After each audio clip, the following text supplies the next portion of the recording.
జానపదం కొత్త ఆట నేర్చిందా పాపలాంటి లేత పదం పాఠశాలగా కూనలమ్మ జానపదం పల్లె దాటి వచ్చిందా చవళిల జానతనం పాట చూపగా కుంచెలో దాగే చిత్రాలు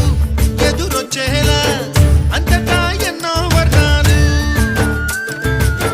మంచులో దాగే చైత్రాలు బదులిచ్చేలా ఇంతలా ఏవో రాగాలు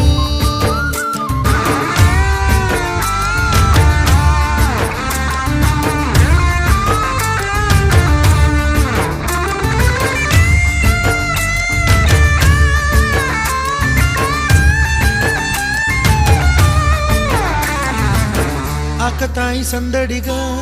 ఆగలేని తొందరగా సాగుతున్న ఈ పయనం ఎంతవరకో రేపు వైపు ముందడుగా లేనిపోని దుందుడుగా రేగుతున్న ఈ వేగం ఎందుకొరకో మట్టికి మబ్బుకి ఈ వేళ దూరం ఎంతంటే